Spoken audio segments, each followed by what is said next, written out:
I didn't get a chance to make any videos this week over my trades, so I'm just going to kind of bundle everything together. This one, I will start here. So I didn't make any trades Monday, but I did Tuesday. So this is the first trade that we have. So first thing that I notice up here is that there was a really strong zone up here that we rejected off of. And then there was this support area here, and it was broken. I believe, yeah, I was trying to go for a hourly wick fill or hourly EMA magnet down to here. So it lines up with my zone pretty well still. So you can see that this was where I was trying to go and fill that range. So we had those exhaustion wicks here and then continued down. So this was around 9 a.m. and then we started to push down. I think I had missed the initial push at around 8:15. So GJ is following zones again. So once we reject off of resistance, we're just going to go to the next support. So this is just a pretty simple zone to zone trade. This one was nice. Let's see. So we had what looks like a double bottom, and then the neckline was broken here. And then we also had, you can see I'm talking about it here, this nice little retest with the EMA acting as support as well. And so after we came up, retested that neckline and EMA, we just skyrocketed up.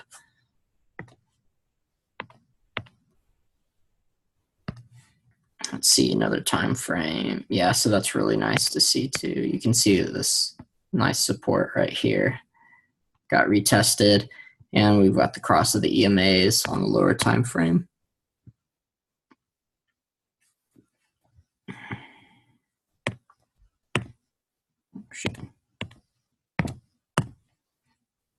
Let's see, what else do we got?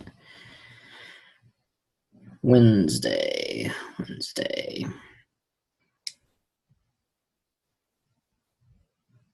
So support on the higher time frames respected, momentum's up, and it looks like we had a little bit of a retest of an EMA. Let's go to some, yeah, so this is the same kind of thing with the EMA acting as support here.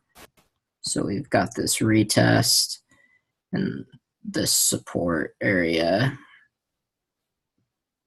kind of respecting that and then continuing up all of this bullish momentum right here.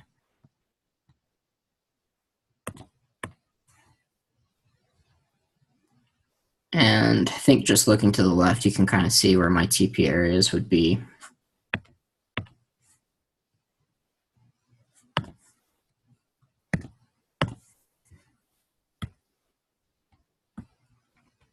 All right.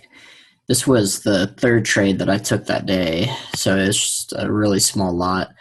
But as you can see, this one was on this is the 5-minute chart. So we came down to retest this EMA right here, and it rejected off of that nicely. So we've got a lot of bullish momentum, as you can see. We've got that cross. And then, so this on the higher time frame right here is going to be that wick range that we need to fill.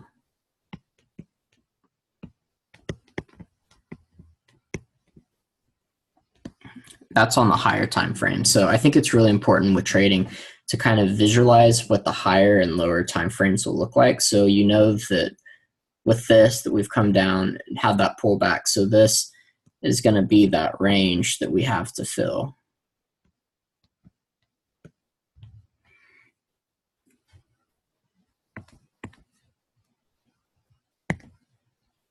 All right, let's look. So you can see on the higher time frame exactly like what I said. So that's the wick that still needs to be filled. We've got all of this bullish momentum, no sign of us stopping here. So really it's just aiming to do a really quick wick fill on there, pretty conservative with TP, 30-minute wick fill. So I only took one position and I got 9 pips out of it and stayed out after that because I had already traded a few times that day. And normally I only like to trade once or twice a day, like max. This one I think happened so quick that I didn't even get a chance to take a screenshot of it. So what I had seen is that we had tapped my support that I had drawn out from a previous day, and I saw that we kept making these really long wicks to the downside, and they were higher and higher. So what I've noticed is that when we start having a trend like this, I'm really hesitant to, when we come up here and retest, to just go ahead and slam for buys down just because of these higher lows that are being made. So I waited for that breakout here, retest, and then up. 15-minute chart. So yeah, you can kind of see the same thing here. Then once we break this area, it's just up, and then we've got this, you know, entire range right here to fill.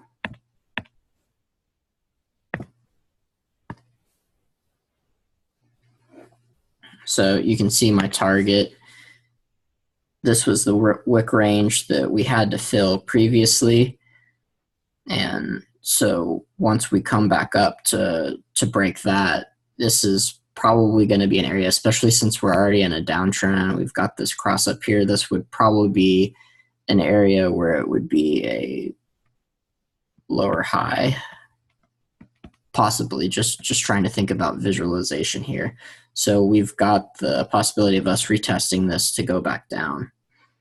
So as soon as we kind of broke this little resistance area, my next target was this right here. Clear this real quick. So that's going to be my target area, just because looking left at all of this stuff, I know that we're going to have trouble most likely breaking through that.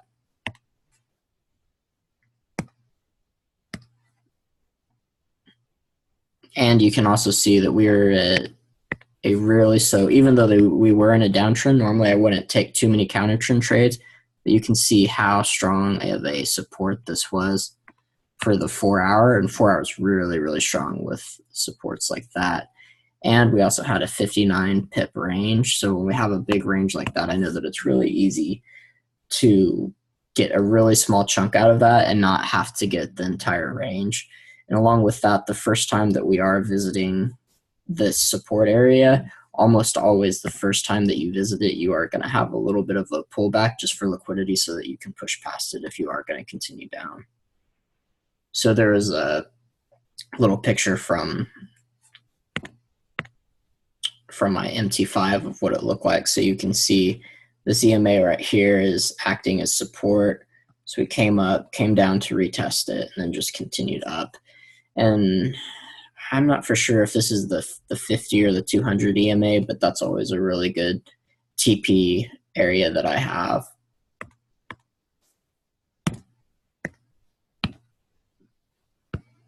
All right, one more trade. So this was a Friday trade. I did take a trade actually other than this. I think I took it, I think this is, yeah, the 5-minute. I believe I took the trade around here, and we went all the way down here and then came back up, and I think I exited around here. So I got still a decent amount of pips, and this was, as you can see, a really, really strong resistance that we were failing to break, which is why I took that trade there. But on the higher time frames, we kept making these like higher lows, and so I just wasn't for sure if this was accumulation to break up or if we would continue down.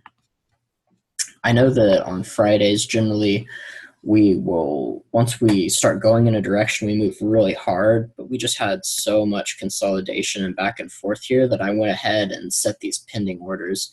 So for here, as you can see, I set this pending order below all of these wicks right here. And so once we did break out of this consolidation, we broke out really hard, just like I thought, and we almost immediately went down and hit the TP. So this is one of the first times that I have done pending orders since I started trading again for the new year. So I was experimenting with that a little bit. So you can see the other pendings that I placed here. So I placed my other pending above these wicks, and then my sell pending below these wicks right here. So I think you can see what I mean with like the higher lows. And then we just had massive wicks. So when we're consolidating like that, I think it's best to just kind of draw a box and chill, like they always say. So I could also see this really strong support here. So I knew that once that was going to get broken, our next area was around where I had this TP, so multiple touches, probably another support area, and then another one down here. And then if we did happen to break up out of this resistance, my next area looking left would probably be filling that range right there. I know that's kind of ugly.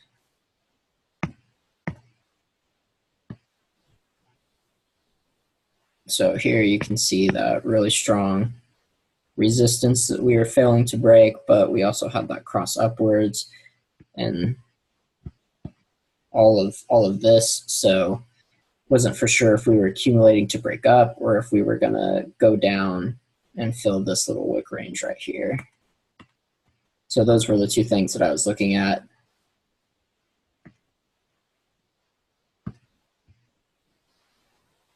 You can see the higher time frame there. This was a pretty simple setup just because of this resistance right here.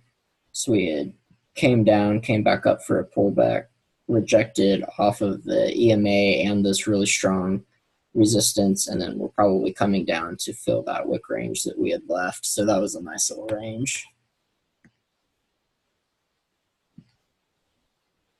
Yeah, 35 pip range, breakout of the consolidation.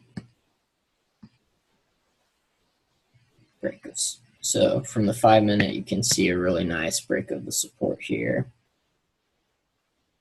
There is your resistance, your support, and once we broke it, it was straight down to the area that I had spotted before.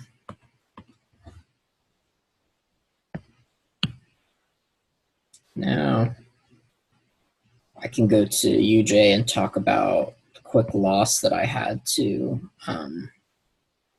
So loss that I had was right here because of this wick. So I saw that we were continuing down and had this little range to fill, and we had came up, and so my entry was on this candle right here, this little doji candle. And so what I failed to take into consideration was that since we had that small upward momentum, was that we would probably fill that wick at least upwards and then continue down.